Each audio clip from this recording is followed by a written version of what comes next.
Europe 1, il est 8h16.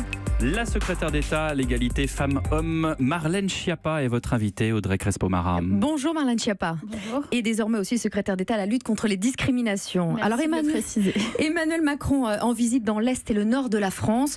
Est-ce que les Français ne préféreraient pas voir des résultats que de voir le président ? Je pense que les Français ont l'air toujours contents d'avoir une occasion d'échanger directement avec le président, si j'en juge à l'accueil qui lui a été fait et réservé. Mais je pense que l'un n'est pas exclusif de l'autre et que les résultats sont aussi en train d'arriver. Chômage, pouvoir d'achat, on n'en est pas encore au résultat. Alors ça arrive sur le pouvoir d'achat. Moi, vous savez, je me risque jamais à des chiffres parce que moi, quand je dis à ma grand-mère on va gagner plus 0,4% de pouvoir d'achat, ça lui parle pas. Donc je pense que ce qu'il faut voir, c'est vraiment au cas par cas comment on améliore la situation de chaque personne. Et je pense que ça, c'est un travail qui est véritablement en cours.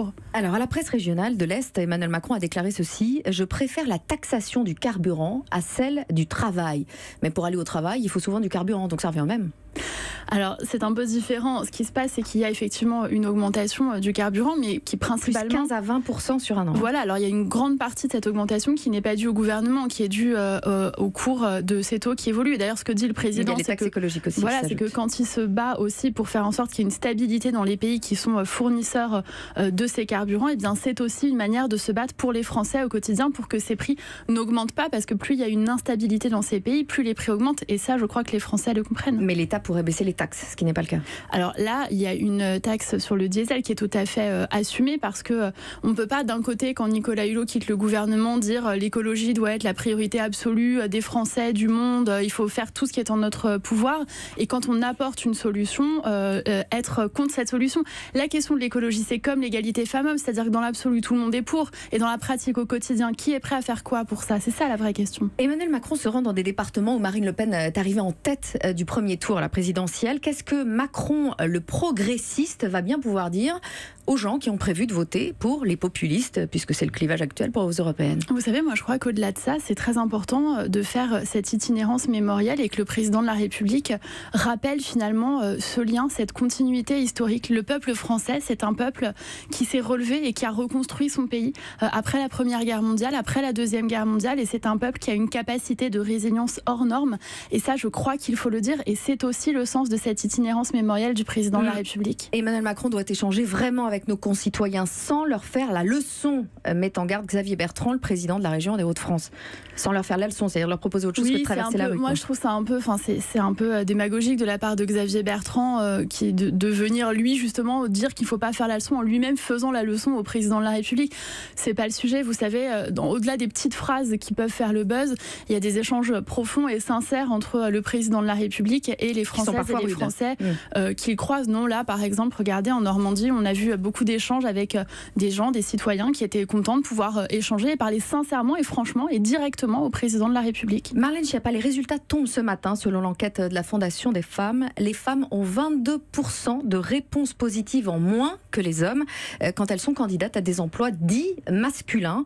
Est-ce qu'il faut revenir à l'idée d'un CV anonyme pour lutter contre cette discrimination ? Personnellement, je ne suis pas favorable au CV anonyme parce que je crois que quand on recrute quelqu'un, on a besoin de savoir qui est cette personne. Donc, ce n'est pas quelque chose que je retiens. Néanmoins, ce que j'observe, c'est que c'est quelque chose qui fait partie d'un schéma global, du plafond de verre. Parce que quand vous savez, quand vous êtes une femme et vous savez que quand vous postulez, vous avez moins de probabilité d'avoir des réponses que quand vous êtes un homme, ça va vous inviter à une forme d'autocensure. Et d'ailleurs, il y a beaucoup de femmes jeunes diplômées de grandes écoles qui demandent moins, qui ont des prétentions salariales moindres par rapport aux jeunes diplômés hommes de ces grandes écoles parce qu'elles ont intégré cette forme d'autocensure. C'est contre ça qu'on se bat avec la ministre du Travail, Muriel Pénicaud, et que nous avons présenté déjà un certain nombre de mesures concrètes pour enrayer ce phénomène. Alors Marlène Schiappa, est-ce que vous avez prévu de faire quelque chose de particulier demain à 15h35 ? Alors je crois que vous faites référence au fait que demain à 15h35, les Françaises en moyenne ne seront plus payées. On travaillera gratuitement. Voilà, exactement. En moyenne, si on prend la moyenne des salaires, eh bien, les hommes continuent d'être payés et les femmes s'arrêtent là. Donc effectivement, c'est une réalité qu'il faut dénoncer. En France, il y a encore 9 à 27% d'écart de salaire entre les femmes et les hommes. C'est énorme. Et donc avec la ministre du Travail, nous avons pris des dispositions dans la loi pour la liberté de choisir son avenir professionnel. Des dispositions ont été votées pour faire en sorte d'aller vers la transparence des écarts de salaire. C'est-à-dire qu'on va obliger les entreprises à publier ces écarts de salaire entre les femmes et les hommes pour savoir où il y a des discriminations, où il n'y en n'y en a pas. Et quand il y en a, on leur donne 3 ans pour se mettre en conformité et faire cesser ces écarts de salaire. Marlène Schiappa et vous, on vous a fait comprendre que vous ne pouviez pas être à la fois au gouvernement et à la tête d'un parti, La République En Marche. Pourtant, c'était exactement la situation de Christophe Castaner. Donc, ce qui est possible pour un homme ne l'est pas pour une femme. Alors, on m'a pas fait comprendre quoi que ce soit. Non, c'est une décision vraiment personnelle de ma part de ne pas être candidate à la tête de La République En Marche. Mais je crois que ce qui est important pour notre mouvement, c'est vraiment le collectif. Et ce qu'il faut comprendre... Dirigé par une femme, ce parti, le président de l'Assemblée est un homme, le président du groupe parlementaire La République En Marche est un homme. À la tête du parti, il faudrait une femme. Vous savez que La République En Marche a déjà été dirigée par une femme, par Catherine Barbarou, qui a été la première présidente de ce mouvement, juste après le président de la République, fondateur de ce mouvement, Emmanuel Macron. Mais ensuite par un triumvirat avec Astrid Panosyan, Arnaud Leroy et Barisa Chiari. Donc il faut une femme maintenant. Davantage de femmes. Il faut la meilleure personne qui pourra l'incarner, mais au-delà, la question de la féminisation en politique, elle ne se résume pas à ma personne. Elle se résume à toutes les autres femmes. Actuellement, il n'y a que 16% des maires en France qui sont des femmes.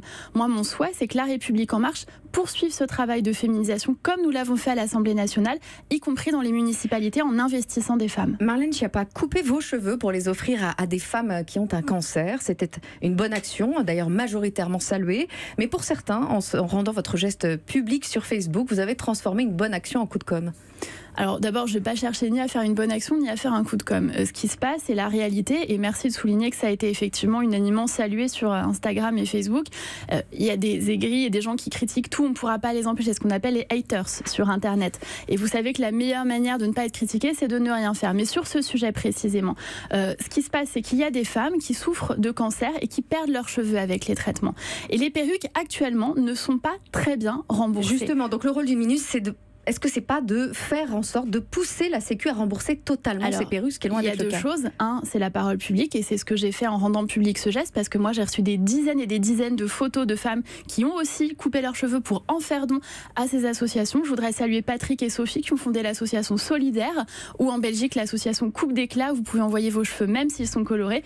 Mais au-delà de ça, pousser la Sécu à tout rembourser. Mais au-delà de ça, vous savez, l'un n'est pas exclusif de l'autre. Ce débat et ce message de solidarité que j'adresse à toutes ces femmes qui courageusement se battent contre le cancer, il va avec le fait que le gouvernement a commandé un rapport à la Haute Autorité de Santé pour justement arriver vers un meilleur remboursement des perruques. Je crois qu'il faut comprendre que perdre ses cheveux, c'est quelque chose qui est aussi grave pour les femmes qui souffrent de cancer, au-delà bien évidemment de la maladie et des soins. Et donc le gouvernement se battra pour faire en sorte que les perruques soient mieux remboursées et plus accessibles à toutes ces femmes qui le souhaitent. Merci Marlène Schiappa.